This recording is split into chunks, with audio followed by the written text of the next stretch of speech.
For this card, using the hot air balloon, we're going to use the glossy black paste and the metallic effects. We're going to apply one on a wet one and one on a dry one, so we'll be doing two different application techniques. And you'll need to have cotton swabs and brushes, the stamp and stick glue pad. For the clouds in the background, you'll need to have Picasso, paint stick, also inks, and then whenever we're doing embossing paste, you want to have on hand a pan to clean up in with a little brush, removable tape, an offset palette knife, tissues handy, and also I like to have a t-shirt to dry my stencil with. So let's get started. The very first thing we're going to do is make clouds, like you see here in the background, using Picasso. And I'm just going to tape out these little holes on here because I don't want them to show up in our work. So Picasso is ready to go. These are oil paint sticks. Initially they have this dry skin on them. I'm just peeling that back and putting it out on wax paper. And warming it up by going back and forth.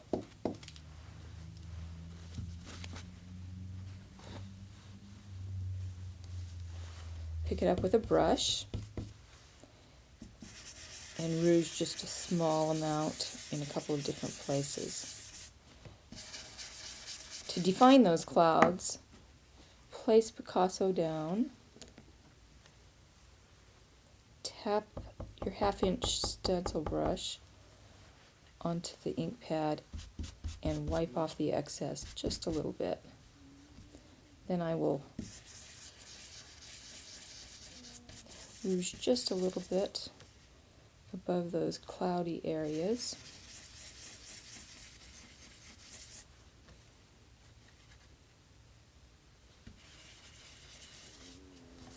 Now we're ready to paste.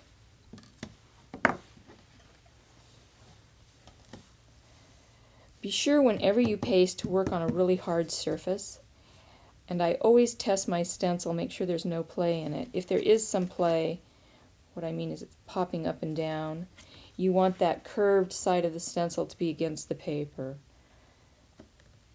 Now I'm going to tape with the Hinge Technique, and my hinge is here at the top.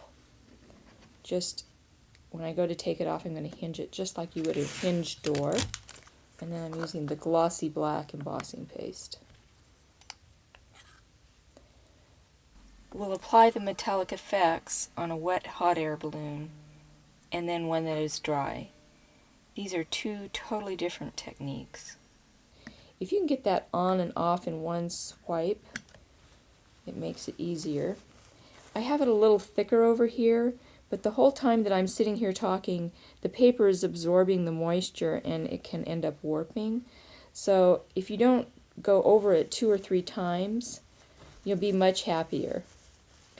Now I'm going to have a tissue handy and take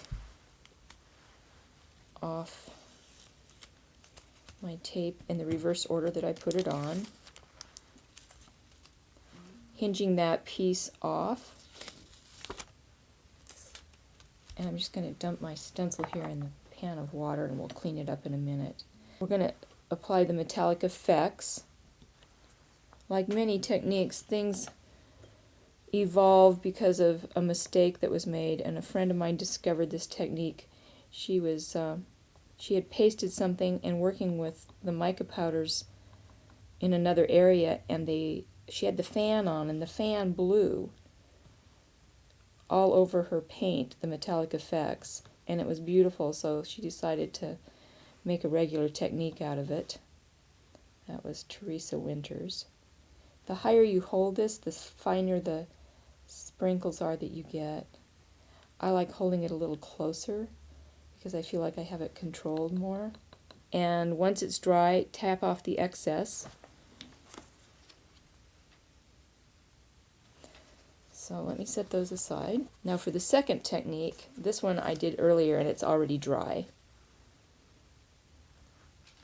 Before we go too much further though, This is 100% acrylic. Just be sure and wipe off the mouth of the jar.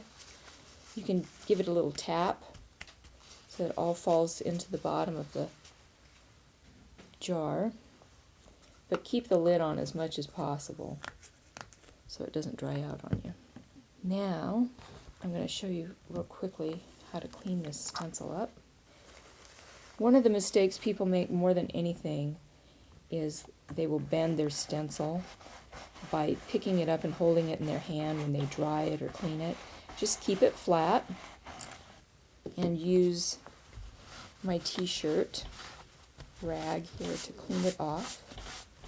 Try to go in the directions that the bridges are.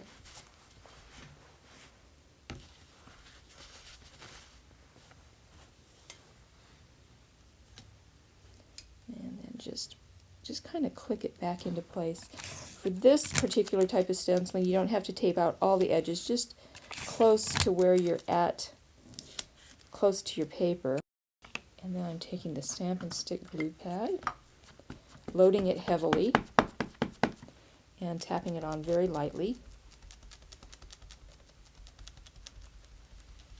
So I'm just picking up a small amount, and I like to put it in the lid of my stencil, of my Metallic FX, before I stencil.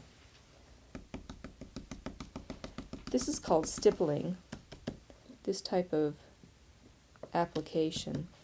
And when you're working on glossy, any of the glossy paste, you pretty much need to use this stippling up and down movement, because the rouging just kind of does this little brush stroke. You can see it there. Just to get the color on, just keep applying it, layering it, one layer on top of the other. If I wanted to shade this with a second color, I could take the dauber and I could put a little bit more glue on, and then I could pick up my second color and I could shade with a second color and then rub it off. And like I said, you can either grab a new brush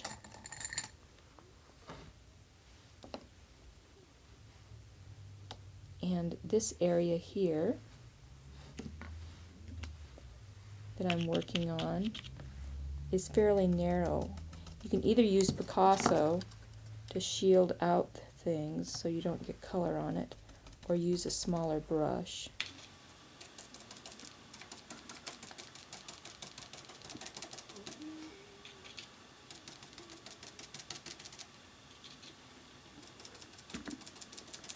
I'm not going to continue that on because I think you get the idea. I'll take this off so you can see. And now we're ready to mount the dream on there, and you'll have a card that looks like this.